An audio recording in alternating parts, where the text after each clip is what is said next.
طلحہ بن عبید اللہ کہتے تھے، نجد والوں میں سے ایک شخص حضرت صلی اللہ علیہ وسلم کے پاس آیا، سرے پریشان یعنی بال بکھرے ہوئے تھے۔ ہم اس کی آواز کی بنبناہٹ سنتے تھے اور ہم سمجھ نہیں پا رہے تھے کہ وہ کیا کہہ رہا ہے، یہاں تک کہ وہ نزدیک آ پہنچا۔ جب معلوم ہوا کہ وہ اسلام کے بارے میں پوچھ رہا ہے، حضرت صلی اللہ علیہ وسلم نے فرمایا کہ اسلام دن رات میں 5 نمازیں پڑھنا ہے۔ اس نے کہا، بس اس کے سوا تو کوئی نماز مجھ پر نہیں۔ آپ صلی اللہ علیہ وسلم نے فرمایا، نہیں، مگر تو نفل پڑھے تو اور بات ہے۔ حضرت صلی اللہ علیہ وسلم نے فرمایا، اور رمضان کے روزے رکھنا۔ اس نے کہا، اور تو کوئی روزہ مجھ پر نہیں ہے۔ آپ صلی اللہ علیہ وسلم نے فرمایا، نہیں، مگر تو نفل روزے رکھے تو اور بات ہے۔ طلحہ نے کہا، اور حضرت صلی اللہ علیہ وسلم نے اس سے زکوٰۃ کا بیان کیا۔ وہ کہنے لگا کہ بس اور کوئی صدقہ مجھ پر نہیں ہے۔ آپ صلی اللہ علیہ وسلم نے فرمایا، نہیں، مگر یہ کہ تو نفل صدقہ دے تو اور بات ہے۔ راوی نے کہا، پھر وہ شخص پیٹھ موڑ کر چلا گیا، یوں کہتا جاتا تھا، قسم خدا کی میں نہ اس سے بڑھاؤں گا نہ گھٹاؤں گا۔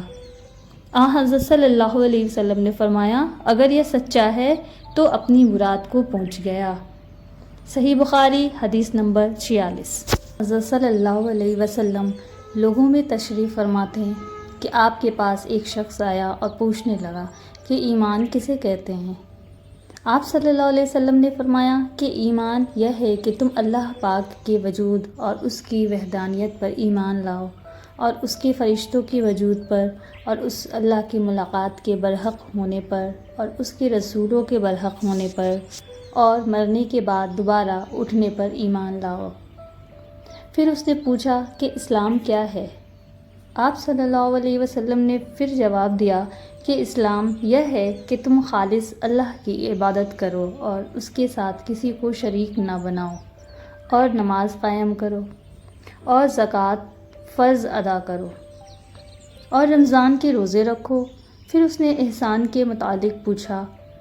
آپ صلی اللہ علیہ وسلم نے فرمایا، احسان یہ ہے کہ تم اللہ کی عبادت اس طرح کرو گویا تم اسے دیکھ رہے ہو۔ اگر یہ درجہ نہ حاصل ہو تو پھر یہ تو سمجھو کہ وہ تم کو دیکھ رہا ہے۔ پھر اس نے پوچھا کہ قیامت کب آئے گی؟ آپ صلی اللہ علیہ وسلم نے فرمایا کہ اس کے بارے میں جواب دینے والا پوچھنے والے سے کچھ زیادہ نہیں جانتا، البتہ میں تمہیں اس کی نشانیاں بتلا سکتا ہوں۔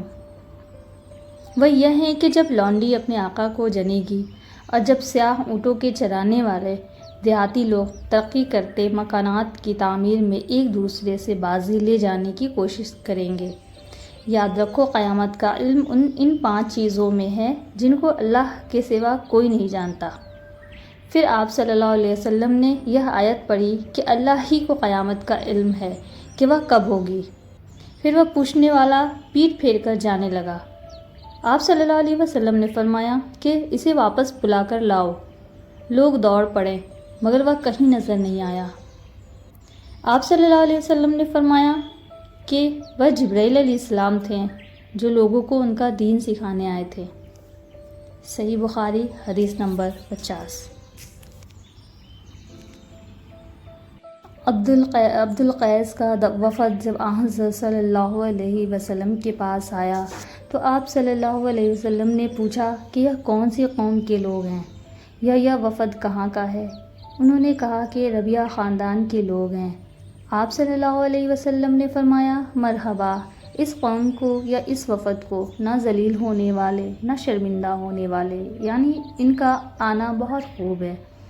وہ کہنے لگے، اے اللہ کے رسول، ہم آپ کی خدمت میں صرف ان حرمت والے مہینوں میں آ سکتے ہیں، کیونکہ ہمارے اور آپ کے درمیان مضر کے کافروں کا قبیلہ آباد ہے۔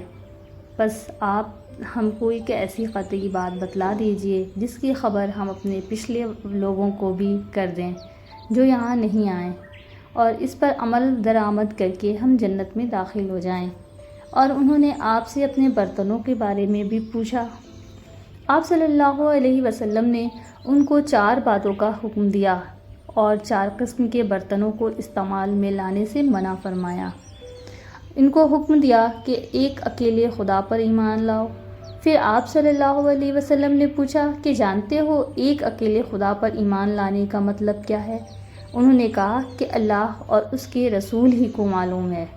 آپ صلی اللہ علیہ وسلم نے فرمایا کہ اس بات کی گواہی دینا کہ اللہ کے سوا کوئی معبود نہیں، اور یہ کہ حضرت محمد صلی اللہ علیہ وسلم اس کے سچے رسول ہیں، اور نماز قائم کرنا اور زکوٰۃ ادا کرنا اور رمضان کے روزے رکھنا اور مال غنیمت سے جو ملے اس کا 5واں حصہ مسلمانوں کے بیت المال میں داخل کرنا، اور 4 برتنوں کے استعمال سے آپ صلی اللہ علیہ وسلم نے ان کو منع فرمایا، سبز لاکھی مرتبان سے اور کدو کے بنائے ہوئے برتن سے، لکڑی کے کھودے ہوئے برتن سے اور روغنی برتن سے، اور فرمایا کہ ان باتوں کو حفظ کر لو اور ان لوگوں کو بھی بتلا دینا جو تم سے پیچھے ہیں اور یہاں نہیں آئے۔